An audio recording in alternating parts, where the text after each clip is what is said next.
ನಮಸ್ತೆ ಎಲ್ರಿಗೂ, ನಾನು ಶೋಭಾ. ತುಂಬ ಆರೋಗ್ಯಕರವಾಗಿ ಮತ್ತು ಅಷ್ಟೇ ರುಚಿಕರವಾಗಿ ರೆಡಿಯಾಗುವಂಥ ಬ್ರೇಕ್ಫಾಸ್ಟ್ಗಳಲ್ಲಿ ಈ ವೆಜ್ ಪಲಾವು ಕೂಡ ಒಂದು. ಪಲಾವ್ ಅಂದರೆ ಸಾಕು, ಎಲ್ಲರೂ ಇಷ್ಟಪಟ್ಟು ತಿಂತಾರೆ. ಅದರಲ್ಲೂ ನೀವು ಈ ರೀತಿ ಮಸಾಲೆನ ಹಾಕಿ ಒಂದು ಸಲ ವೆಜ್ ಪಲಾವ್ನ ಮಾಡಿ ನೋಡಿ, ತುಂಬ ರುಚಿಯಾಗಿರುತ್ತೆ. ಇನ್ನು ಮುಂದೆ ಯಾವಾಗಲೂ ಇದೇ ರೀತಿ ಮಾಡ್ತೀರಾ, ಅಷ್ಟು ರುಚಿಯಾಗಿರುತ್ತೆ.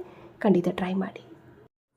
ಇವಾಗ ಮೊದಲು ಈ ವೆಜ್ ಪಲಾವ್ನ ಮಾಡ್ಕೊಳ್ಳೋದಕ್ಕೆ ಸ್ವಲ್ಪ ಮಸಾಲೆನ ಹುರ್ಕೊಳ್ಳೋಣ. ಮಸಾಲೆ ಹುರ್ಕೊಳ್ಳೋದಕ್ಕೆ ಗ್ಯಾಸ್ ಆನ್ ಮಾಡಿ ಒಂದು ಪಾತ್ರೆ ಬಿಸಿ ಇಟ್ಟು 1 ಸ್ಪೂನ್ ಆಗೋಷ್ಟು ಎಣ್ಣೆ ಹಾಕ್ಕೊಂಡು, ಎಣ್ಣೆ ಬಿಸಿ ಆಗಬೇಕಾದ್ರೆ ಈರುಳ್ಳಿ ಹಾಕ್ತಾಯಿದ್ದೀನಿ. ಈರುಳ್ಳಿ ಬಂದು 2 ಈರುಳ್ಳಿ ಮೀಡಿಯಮ್ ಸೈಜು, ಹಾಗೆ 2 ಗೆಂಡೆ ಆಗೋಷ್ಟು ಬೆಳ್ಳುಳ್ಳಿ, 1-2 ಇಂಚ್ ಆಗೋಷ್ಟು ಶುಂಠಿ ಹಾಕ್ಕೊಂಡು, ಖಾರಕ್ಕೆ ಹಸಿಮೆಣಸಿನ್ಕಾಯಿನ ಹಾಕ್ತಾಯಿದ್ದೀನಿ. 3 ಇಂದ 4 ಖಾರ ನೋಡಿಕೊಂಡು ಮೆಣಸಿನ್ಕಾಯಿನ ಹಾಕ್ಕೊಳ್ಳಿ. ಹಾಗೆ ಸ್ವಲ್ಪ ಚಕ್ಕೆ, ಲವಂಗ, ಹಾಗೆ 1/2 ಸ್ಪೂನ್ ಆಗೋಷ್ಟು ಸೋಂಕಾಳನ್ನು ಕೂಡ ಹಾಕಿದ್ದೀನಿ. ಮೊದಲು ನಾವು ಇದಿಷ್ಟು ಪದಾರ್ಥನೂ ಸ್ವಲ್ಪ ಹುರ್ಕೊಳ್ಳೋಣ, ಏಕೆಂದರೆ ಈರುಳ್ಳಿ 1/2 ಚೆನ್ನಾಗಿ ಫ್ರೈ ಆಗಬೇಕು. ಆಮೇಲೆ ನಾವು ಉಳಿದ ಪದಾರ್ಥಗಳನ್ನ ಸೇರಿಸೋಣ. ಇವಾಗ ನೋಡಿದ್ರಲ್ಲ, ಈರುಳ್ಳಿನ ನಾನು ಈ ರೀತಿ ಚೆನ್ನಾಗಿ ಮಿಕ್ಸ್ ಮಾಡ್ಕೊತಾ ಫ್ರೈ ಮಾಡ್ಕೊಂಡಿದ್ದೀನಿ. ಇವಾಗ ಇದಕ್ಕೆ 1-2ರಿಂದ 3 ಸ್ಪೂನ್ ಆಗೋಷ್ಟು ಹಸಿ ತೆಂಗಿನಕಾಯಿ ತುರಿನ ಹಾಕಿದ್ದೀನಿ ರುಚಿಗೋಸ್ಕರ. ಹಾಗೆ 1/2 ಹಿಡಿ ಆಗೋಷ್ಟು ಪುದೀನ ಸೊಪ್ಪು, ಹಾಗೆ 1/2 ಹಿಡಿ ಆಗೋಷ್ಟು ಕೊತ್ತಂಬರಿ ಸೊಪ್ಪು ಹಾಕಿ ಚೆನ್ನಾಗಿ ಮಿಕ್ಸ್ ಮಾಡ್ಕೊತಾ ಫ್ರೈ ಮಾಡ್ಕೋಬೇಕು. ಆ ಕೊತ್ತಂಬರಿ ಪುದೀನ ಸ್ವಲ್ಪ ಬಾಡಿದರೆ ಸಾಕು, ತುಂಬ ಹೊತ್ತೇನು ಫ್ರೈ ಮಾಡೋದು ಬೇಡ. ಇವಾಗ ನೋಡಿ, ಈ ರೀತಿ ನಾನು ಚೆನ್ನಾಗಿ ಮಿಕ್ಸ್ ಮಾಡ್ಕೊತಾ ಫ್ರೈ ಮಾಡ್ಕೊಂಡಿದ್ದೀನಿ. ನೋಡಿ, ಇಷ್ಟೇ. ಇದು 1-2 ನಿಮಿಷ ಚೆನ್ನಾಗಿ ಫ್ರೈ ಮಾಡ್ಕೊಂಡ್ರೆ ಆಯಿತು. ಇವಾಗ ಒಂದು ಪಾತ್ರೆಗೆ ಹಾಕಿ ನಾವು ಬಿಸಿ ಆರೋದಕ್ಕೆ ಬಿಡೋಣ. ಬಿಸಿ ಆರಿದ ಈ ಮಸಾಲೆನ ಮಿಕ್ಸಿ ಜಾರ್ಗೆ ಹಾಕ್ಕೊಳ್ಳೋಣ. ಇವಾಗ ಹುರಿದು ಬಿಸಿ ಆರೋದಕ್ಕೆ ಬಿಟ್ಟಂಥ ಎಲ್ಲ ಪದಾರ್ಥನೂ ಕೂಡ ಚೆನ್ನಾಗಿ ಬಿಸಿ ಆರಿದ ಮಿಕ್ಸಿ ಜಾರ್ಗೆ ಹಾಕ್ತಾಯಿದ್ದೀನಿ. ಒಂದು ಚಿಕ್ಕ ಮಿಕ್ಸಿ ಜಾರ್ಗೆ ಹಾಕ್ಕೊಂಡು, ಗ್ರೈಂಡ್ ಮಾಡೋದಕ್ಕೆ ಎಷ್ಟು ನೀರು ಬೇಕೋ ಅಷ್ಟು ನೀರು ಹಾಕ್ಕೊಂಡು, ಈ ಮಸಾಲೆನ ನುಣ್ಣಗೂ ಬೇಡ, ಹಾಗೆ ತರಿಯಾಗೂ ಬೇಡ, ಒಂದು ಮೀಡಿಯಮ್ ಆಗಿ ಗ್ರೈಂಡ್ ಮಾಡಿಕೊಂಡ್ರೆ ಆಯಿತು. ಇವಾಗ ನೋಡಿ, ವೆಜ್ ಪಲಾವ್ ಮಾಡ್ಕೊಳ್ಳೋದಕ್ಕೆ ಸಖತ್ತಾಗಿ ಮಸಾಲೆ ಅಂತ ರೆಡಿ ಆಯಿತು. ತುಂಬ ರುಚಿಯಾಗಿರುತ್ತೆ. ಈ ರೀತಿ ನೀವು ಮಸಾಲೆನ ಹುರಿದು ಒಂದು ಸಲ ವೆಜ್ ಪಲಾವ್ನ ಮಾಡಿ ನೋಡಿ, ಇನ್ನು ಮುಂದೆ ಯಾವಾಗಲೂ ಇದೇ ರೀತಿ ಮಾಡ್ತೀರಾ, ಅಷ್ಟು ರುಚಿಯಾಗಿರುತ್ತೆ. ಇವಾಗ ನೆಕ್ಸ್ಟು ಗ್ಯಾಸ್ ಆನ್ ಮಾಡಿ ಒಂದು ಕುಕ್ಕರ್ ಬಿಸಿ ಇಟ್ಟು 1 ಸ್ಪೂನ್ ಆಗೋಷ್ಟು ತುಪ್ಪ ಹಾಕಿದ್ದೀನಿ ಘಮಕ್ಕೋಸ್ಕರ. ಹಾಗೆ ಸ್ವಲ್ಪ ಎಣ್ಣೆನೂ ಕೂಡ ಹಾಕ್ಕೊಂಡು, ತುಪ್ಪ ಎಣ್ಣೆ ಬಿಸಿ ಆಗಬೇಕಾದ್ರೆ ಸ್ವಲ್ಪ ಪಲಾವ್ ಸ್ಪೈಸಸ್ಗಳನ್ನ ಹಾಕ್ಕೊಳ್ಳೋಣ. ಸ್ವಲ್ಪ ಚಕ್ಕೆ, ಲವಂಗ, ಏಲಕ್ಕಿ ಕಾಯಿ, ಹಾಗೆ 1-2 ತುಂಡು ಪಲಾವ್ ಎಲೆ, 1/2 ಸ್ಪೂನು ಸೋಂಕಾಳನ್ನ ಹಾಕ್ಕೊಂಡು ಒಂದು ಮುಗ್ಗು ಹಾಕಿದ್ದೀನಿ. ಜಸ್ಟ್ ಈ ರೀತಿ ಚೆನ್ನಾಗಿ ಮಿಕ್ಸ್ ಮಾಡಿಕೊಂಡು, ಇವಾಗ ಇದಕ್ಕೆ ಗ್ರೈಂಡ್ ಮಾಡಿದಂಥ ಮಸಾಲೆನ ಹಾಕೋಣ. ಡೈರೆಕ್ಟಾಗಿ ಗ್ರೈಂಡ್ ಮಾಡಿದಂಥ ಮಸಾಲೆನೇ ಹಾಕ್ಕೊಂಡು ಚೆನ್ನಾಗಿ ಮಿಕ್ಸ್ ಮಾಡ್ಕೊತಾ ಫ್ರೈ ಮಾಡ್ಕೋಬೇಕು. ಎಲ್ಲ ಪದಾರ್ಥನೂ ಹುರಿದು ಗ್ರೈಂಡ್ ಮಾಡಿರೋದ್ರಿಂದ ತುಂಬ ಹೊತ್ತೇನು ಫ್ರೈ ಮಾಡೋದು ಬೇಡ. ಸ್ವಲ್ಪ ಎಣ್ಣೆ ಮೇಲೆ ಬರೋ ತನಕ ಮಧ್ಯ ಮಿಕ್ಸ್ ಮಾಡ್ಕೊತಾ ಫ್ರೈ ಮಾಡಿಕೊಂಡ್ರೆ ಸಾಕು.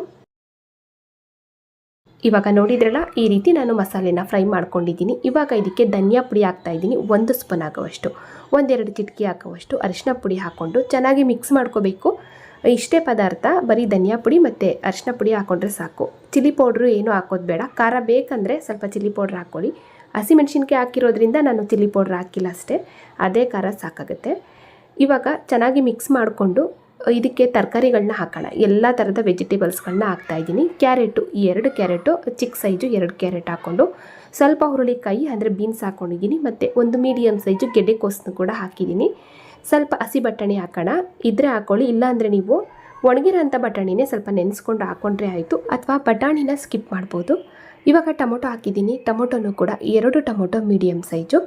ಟೊಮೊಟೊನೂ ಬೇಡ ಅಂತ ಅಂದರೆ ಸ್ಕಿಪ್ ಮಾಡಿ. ಈ ಜಾಗದಲ್ಲಿ ನೀವು ಸ್ವಲ್ಪ ಮೊಸರು ಹಾಕಿ ವೆಜ್ ಪಲಾವ್ನ ಮಾಡ್ಕೋಬೋದು, ಇನ್ನೂ ಚೆನ್ನಾಗಿರುತ್ತೆ. ನಾನಿಲ್ಲಿ 2 ಟೊಮೊಟೊ ಹಾಕಿರೋದ್ರಿಂದ ಮೊಸರೆಲ್ಲ ಏನೂ ಹಾಕ್ತಾಯಿಲ್ಲ. ಇವಾಗ ನಾವು ಈ ಮಸಾಲೆನಲ್ಲಿ ಸ್ವಲ್ಪ ತರಕಾರಿನ ಮಿಕ್ಸ್ ಮಾಡ್ಕೊತಾ ಫ್ರೈ ಮಾಡ್ಕೊಳ್ಳೋಣ. 1.5 ಅಥವಾ 2 ನಿಮಿಷ ಆ ಮಸಾಲೆನಲ್ಲಿ ಚೆನ್ನಾಗಿ ತರಕಾರಿನ ಫ್ರೈ ಮಾಡಿಕೊಂಡು ಆಮೇಲೆ ನೀರು ಸೇರಿಸೋಣ. ಇವಾಗ ನೀವು ನೋಡ್ಬೋದು, ಈ ರೀತಿ ನಾನು ಚೆನ್ನಾಗಿ ಮಿಕ್ಸ್ ಮಾಡ್ಕೊತಾ ತರಕಾರಿನ 1-2 ನಿಮಿಷ ಹಂಗೆ ಫ್ರೈ ಮಾಡ್ಕೊಂಡಿದ್ದೀನಿ. ಇಷ್ಟಾದರೆ ಸಾಕು. ನೀರು ಹಾಕೋದಕ್ಕಿಂತ ಮುಂಚೆ ಒಂದು ಸಲ ಚೆನ್ನಾಗಿ ಮಿಕ್ಸ್ ಮಾಡಿಕೊಂಡು ಇವಾಗ ನೀರು ಸೇರಿಸ್ತಾ ಇದ್ದೀನಿ. ನೀರು ಬಂದು ನಾನು ಅಕ್ಕಿನ ಯಾವ ಕಪ್ಪಲ್ಲಿ ನೆನೆಸಿಟ್ಕೊಂಡಿದ್ದೀನೋ ಅದೇ ಕಪ್ಪಲ್ಲಿ ನೀರು ಹಾಕ್ತಾ ಇರೋದು. 1 ಕಪ್ ಆಗೋವಷ್ಟು ಮಿಕ್ಸಿ ತೊಳೆದ ನೀರು ಹಾಕ್ಕೊಂಡಿದ್ದೀನಿ. ಹಾಗೆ ಇನ್ನು 3 ಕಪ್ ಆಗೋವಷ್ಟು ನಾರ್ಮಲ್ ವಾಟರ್ನ ಹಾಕ್ಕೊಂಡಿದ್ದೀನಿ. ಇದೇ ಕಪ್ಪಲ್ಲಿ 2 ಕಪ್ ಆಗೋವಷ್ಟು ಅಕ್ಕಿನ ತೊಳೆದು ನೆನೆಸಿಟ್ಕೊಂಡಿದ್ದೆ, ಹಂಗಾಗಿ ಅದೇ ಕಪ್ಪಲ್ಲಿ 4 ಕಪ್ ನೀರು ಹಾಕ್ಕೊಂಡಿದ್ದೀನಿ, ಸಾಕಾಗುತ್ತೆ. ಇವಾಗ ರುಚಿಗೆ ಉಪ್ಪನ್ನು ಕೂಡ ಸೇರಿಸಿದಾಯಿತು.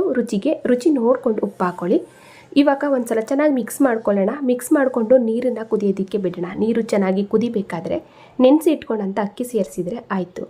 ಇವಾಗ ನೋಡಿದ್ರಲ್ಲ, ನೀರು ಕೂಡ ಚೆನ್ನಾಗಿ ಕುದೀತಾ ಇದೆ ನೋಡಿ. ಇವಾಗ ನಾವು ನೆನೆಸಿ ಇಟ್ಕೊಂಡಂಥ ಅಕ್ಕಿ ಸೇರಿಸೋಣ. ಇಲ್ಲಿ ನಾನು ನಾರ್ಮಲ್ ಆಗಿ ನಾವು ಮನೆಯಲ್ಲಿ ಉಪಯೋಗಿಸೋ ಅಂಥ ಅಕ್ಕಿನ ಒಂದು 20 ನಿಮಿಷ ಹಿಂದೆ ನಾನು ನೆನೆಸಿಟ್ಕೊಂಡಿದ್ದೆ. ಈ ರೀತಿ ನೆನೆಸಿ ಮಾಡೋದ್ರಿಂದ ನಾವು ಮಾಡುವಂಥ ಪಲಾವು ಸಾಫ್ಟಾಗಿ ಉದುದ್ರಾಗಿ ತುಂಬ ಚೆನ್ನಾಗಾಗುತ್ತೆ. ಇವಾಗ ಎಲ್ಲ ಅಕ್ಕಿನೂ ಕೂಡ ಸೇರಿಸಿದಾಯಿತು. ಚೆನ್ನಾಗಿ ಒಂದು ಸಲ ಮಿಕ್ಸ್ ಮಾಡಿಕೊಂಡು ಇವಾಗ ಕಡಿಮೆ ಹುರಿನಲ್ಲಿ ಒಂದೇ ಒಂದು ಕುದಿ ಅನ್ನನ ಬೇಯಿಸ್ಕೊಂಡು ಕುಕ್ಕರ್ ಕ್ಯಾಪ್ ಹಾಕಿದರೆ ಅನ್ನ ತುಂಬ ಉದ್ದುದ್ರಾಗಿ ತುಂಬ ಸಾಫ್ಟಾಗಿ ಆಗುತ್ತೆ ಅಂತ ಅಷ್ಟೇ. ಇವಾಗ ನೋಡಿ ನಾನು ಕೂಡ ನಿಧಾನವಾಗಿ ಕಡಿಮೆ ಹುರಿನಲ್ಲಿ ಸ್ವಲ್ಪ ಒಂದೇ ಒಂದು ಕುದಿ ಬೇಯಿಸ್ಕೊಂಡಿದ್ದೀನಿ ಅಷ್ಟೇ. ಇವಾಗ ಕುಕ್ಕರ್ ಕ್ಯಾಪ್ ಹಾಕೋದ್ಕಿಂತ ಮುಂಚೆ ನಾವು ಒಂದು ಸಲ ಚೆನ್ನಾಗಿ ಮಿಕ್ಸ್ ಮಾಡಿಕೊಂಡು ಕುಕ್ಕರ್ ಕ್ಯಾಪ್ ಹಾಕಿ ದಮ್ ಕಟ್ಟಿ ಅನ್ನನ ಅಳ್ಳಿಸ್ಕೋಬೇಕು. ವಿಷಲ್ ಆಗೋದಕ್ಕೆ ಬಿಡಬಾರ್ದು. ವಿಷಲ್ ಆಯಿತು ಅಂತ ಅಂದರೆ ಅನ್ನ ತಳ ಹತ್ತು ಬಿಡುತ್ತೆ. ಇನ್ನೇನು ವಿಷಲ್ ಬರ್ತಾ ಇದೆ ಅನ್ನುವಾಗ ಗ್ಯಾಸ್ ಆಫ್ ಮಾಡ್ಕೊಳ್ಳಿ. ಮೀಡಿಯಮ್ ಫ್ಲೇಮಲ್ಲಿ ದಮ್ ಕಟ್ಟಿ ಅನ್ನನ ಅಳ್ಳಿಸ್ಕೋಬೇಕು. ಇವಾಗ ನೋಡಿ ನಾನು ಕೂಡ ಮೀಡಿಯಮ್ ಫ್ಲೇಮಲ್ಲಿ ಸ್ವಲ್ಪ ಅಂದರೆ ಇನ್ನೇನು ವಿಷಲ್ ಬರ್ತಾ ಇದೆ ಅನ್ನುವಾಗ ಗ್ಯಾಸ್ ಆಫ್ ಮಾಡಿದ್ದೀನಿ. ಇವಾಗ ಕಂಪ್ಲೀಟಾಗಿ ಕುಕ್ಕರು ಕೂಡ ತಣ್ಣಗಾದ್ಮೇಲೆ ಕ್ಯಾಪ್ ಓಪನ್ ಮಾಡಿ ತೋರಿಸ್ತಾ ಇದ್ದೀನಿ ನೋಡಿ. ಸಖತ್ ರುಚಿಯಾಗಿ ವೆಜ್ ಪಲಾವ್ ರೆಡಿ ಆಯಿತು. ತುಂಬ ಆರೋಗ್ಯಕರವಾದ ಒಂದು ಸೂಪರ್ ಬ್ರೇಕ್ಫಾಸ್ಟ್ ಇದು. ವೆಜ್ ಪಲಾವ್ ಅಂದರೆ ಸಾಕು, ಸಾಮಾನ್ಯವಾಗಿ ಎಲ್ಲರೂ ಇಷ್ಟಪಟ್ಟು ತಿನ್ನುವಂತಹ ಒಂದು ಬ್ರೇಕ್ಫಾಸ್ಟು. ಅದರಲ್ಲಿ ನೀವು ಈ ರೀತಿ ಮಸಾಲೆನ ಹುರಿದು ವೆಜ್ ಪಲಾವ್ನ ಮಾಡ್ತು ಅಂದರೆ ಇನ್ನು ಮುಂದೆ ಯಾವಾಗಲೂ ಇದೇ ರೀತಿ ಮಾಡು ಅಂತ ಕೇಳ್ತಾರೆ. ಅಷ್ಟು ರುಚಿಯಾಗಿರುತ್ತೆ. ಖಂಡಿತ ಟ್ರೈ ಮಾಡಿ. ಇದನ್ನು ಹೋಟೆಲ್ ಸ್ಟೈಲು ವೆಜ್ ಪಲಾವ್ ಅಂತ ಹೇಳಲ್ಲ, ಏಕೆಂದರೆ ಅದಕ್ಕಿಂತಲೂ ತುಂಬ ರುಚಿಯಾಗಿರುತ್ತೆ. ಹೋಟೆಲ್ಗಳಲ್ಲಿ ಈ ರೀತಿ ಮಸಾಲೆನ ಹುರಿದು ಮಾಡ್ತಾರೋ ಏನೋ ಗೊತ್ತಿಲ್ಲ, ಆದರೆ ಮನೆಯಲ್ಲಿ ಮಾತ್ರ ನೀವು ಒಂದು ಸಲ ಈ ರೀತಿ ಮಸಾಲೆನ ಹುರಿದು ಮಾಡಿ ನೋಡಿ, ತುಂಬ ರುಚಿಯಾಗಿರುತ್ತೆ. ಇನ್ನು ಮುಂದೆ ಯಾವಾಗಲೂ ಇದೇ ರೀತಿ ಮಾಡ್ತೀರಾ, ಖಂಡಿತ ಟ್ರೈ ಮಾಡಿ. ಇವತ್ತಿನ ಈ ರೆಸಿಪಿ ನಿಮಗೆಲ್ಲರಿಗೂ ಇಷ್ಟ ಆಯಿತು ಅನ್ಕೋತೀನಿ. ಇಷ್ಟ ಆದರೆ ಲೈಕ್ ಮಾಡಿ, ಶೇರ್ ಮಾಡಿ. ಹಾಗೆ ಇದೇ ರೀತಿ ಇನ್ನಷ್ಟು ಈಜಿ ರೆಸಿಪಿಗಳಿಗಾಗಿ ನೋಡಿ ತಿಳಿ ಮಾಡಿ ಕಲಿ ಚಾನಲ್ನ ಸಬ್ಸ್ಕ್ರೈಬ್ ಮಾಡ್ಕೊಳ್ಳಿ. ಹಾಗೆ ಬೆಲ್ ಬಟನ್ನು ಕೂಡ ಕ್ಲಿಕ್ ಮಾಡಿ.